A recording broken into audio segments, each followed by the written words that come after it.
వేమిరెడ్డి ప్రశాంత్ రెడ్డి ఏడాది క్రితం వరకు ఆమె రాజకీయంగా అంత చొరవగా ప్రయత్నం చేసిన నాయకురాలు కాదు. అంతకుముందు టీటీడీ బోర్డు మెంబర్గా 2 దఫాలు పనిచేశారు. అడపాదడప ఆమె పేరు వినిపించేది. కానీ 2024 ఎన్నికల్లో ఆమె ప్రత్యక్ష రాజకీయాల్లో అడుగుపెట్టి తొలిసారి అసెంబ్లీలోకి ప్రవేశించిన తర్వాత ఆమె తీరే మారిపోయింది. చాలా దూకుడుగా సాగుతున్నారు. నెల్లూరు రాజకీయాల్ని కొత్త మలుపు తిప్పుతున్నారు. నెల్లూరు రాజకీయాల్లో గతంలో ఎన్నడూ లేని ఒరవడిని సృష్టిస్తున్నారు. దాడులు దౌర్జన్యాలకు కూడా ఆమె సై అంటున్నారు. ఇటీవల ప్రసన్న కుమార్ రెడ్డి ఇంటి మీద జరిగినటువంటి దాడి అందుకు తార్కాణంగా కనిపిస్తుంది. స్వయంగా వేమిరెడ్డి ప్రశాంత్ రెడ్డి ప్రోద్బలంతోనే ఆమె అనుచరులు రెచ్చిపోయి మాజీ ఎమ్మెల్యే నల్లపురెడ్డి ప్రసన్న కుమార్ రెడ్డి ఇంటిని ధ్వంసం చేసినట్టుగా స్పష్టమవుతోంది.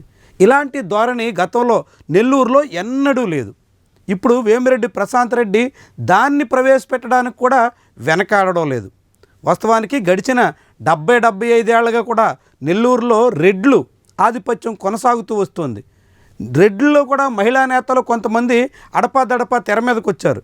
మాజీ ముఖ్యమంత్రి నేదురుమల్లి జనార్దన్ రెడ్డి భార్యగా నేదురుమల్లి రాజ్యలక్ష్మి ఏకంగా రాష్ట్ర మంత్రిగా ఉమ్మడి రాష్ట్రంలోనే పనిచేసిన అనుభవం ఉంది. అలాంటి నాయకురాలు కూడా ఎన్నడూ ఇలాంటి వివాదాలకు కానీ ఈ రీతిన వ్యవహారాలకు కానీ పోయిన దాఖలాలు లేవు. కానీ వేమిరెడ్డి ప్రశాంత్ రెడ్డి మాత్రం ఎంతటికైనా సై అనే చందాన సాగుతున్నారు. ఇది అనేక రకాల విమర్శలకి కారణమవుతుంది. అయినప్పటికీ ఆమె తగ్గేదేలే అన్నట్టుగా వ్యవహరిస్తున్నారు. చివరికి ఇప్పుడు ఆమె అర్జెంటుగా మంత్రి పదవి కావాలి అని ఆశిస్తున్నారు. మంత్రి పదవి కోసం కన్నేసి పార్టీ అధిష్టానాన్ని ప్రసన్నం చేసుకునే పనిలో ఉన్నారు. నారా లోకేష్ని ఏదో రీతిలో సంతృప్తిపరచడం ద్వారా ఎమ్మెల్యే కాకుండా మంత్రి స్థాయికి తాను ఎదగాలి అనే లక్ష్యంతో ఇప్పుడు వేమిరెడ్డి ప్రశాంత్ రెడ్డి ఉన్నారు.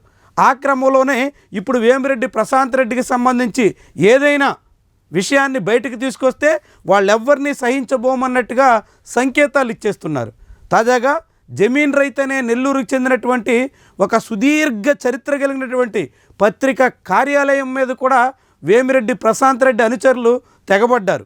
వేమిరెడ్డి కుటుంబం సాగిస్తున్నటువంటి అక్రమాలు, ఇతర దందాల మీద రాసినటువంటి కథనాలను ఉద్దేశించి దౌర్జన్యాన్ని కూడా తెగబడేదానికి వెనకాడబోము అన్నట్టుగా చెప్పుకుంటున్నారు. నెల్లూరు మేయర్గా ఉన్న రూప్ కుమార్ యాదవ్ సారథ్యంలోని ఒక బృందం జమీన్ రైతు ఎడిటర్ని బెదిరించేందుకు సైతం సిద్ధపడింది. వాస్తవానికి జమీన్ రైతు ముందు ఇవన్నీ తాటాకు చప్పుళ్ళు వంటివి. ఎందుకంటే అనేక దశాబ్దాల కాలంగా ఇలాంటి ఎంతోమందిని ఎదుర్కొని మరి ఆ పత్రిక నెల్లూరులో నిలబడుతూ వస్తుంది. అలాంటి ఎడిటర్ని కూడా బెదిరించేదానికి వేమిరెడ్డి ప్రశాంత్ రెడ్డి అనుచరులు తెగబడుతున్నారంటే ఎంతగా తెగిస్తున్నారో అర్థమవుతోంది. ఇప్పుడు ఆమెకు అడ్డంగా ఉన్నటువంటి నాయకులందరినీ అడ్డు తొలగించుకుని నెల్లూరులో తనదే పై చేయి అన్న చందాన చాటాలనేటువంటి యోచనలో ఆమె ఉన్నారు. ఇది నెల్లూరు టీడీపీ పరువు తీస్తున్నటువంటి విషయాన్ని ఆ పార్టీ అధిష్టానం కూడా గ్రహిస్తున్నట్టుగా కనిపించట్లేదు. వాస్తవానికి నెల్లూరు అంటే రాజకీయంగా అత్యంత వాడివేడిగా సాగినప్పటికీ వ్యక్తిగత వ్యవహారాలకు మాత్రం ఎన్నడూ ఎవరూ పోయిన దాఖలాలు లేవు.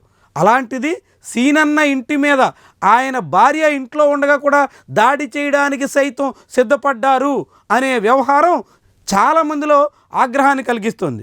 ఈ నేపథ్యంలో ఇప్పుడు వేమిరెడ్డి ప్రశాంత్ రెడ్డి తీరు పెద్ద చర్చకి కారణమవుతుంది. తెలుగుదేశం పార్టీ నేతల్లో కూడా ఏమాత్రం జీర్ణించుకోలేని పరిస్థితి వస్తుంది. కోవూరుకే పరిమితం కాకుండా ఇప్పుడు మొత్తం నెల్లూరు జిల్లా వ్యాప్తంగా తన హవా సాగాలని ఆమె చేస్తున్నటువంటి యత్నాలతో నెల్లూరు టీడీపీ ఇప్పుడు కుతకుతలాడుతున్నట్టుగా కనిపిస్తుంది. ఆ పార్టీ వ్యవహారాలు పట్టు తప్పే రీతిలో మారబోతున్నట్టుగా అంతా అంచనా వేస్తున్నారు. మరి దీన్ని ఆ పార్టీ అధిష్టానం గుర్తించి ఎప్పటికప్పుడు చక్కదిద్దే ప్రయత్నం చేస్తుందా, లేకుంటే ప్రశాంత్ రెడ్డికి పగ్గాలు లేకుండా పూర్తి స్థాయి అధికారం అప్పగించి నెల్లూరులో మరింత పరువు తీసుకునేదానికి పూనుకుంటుందా? ఇదే కీలకమైనటువంటి విషయం.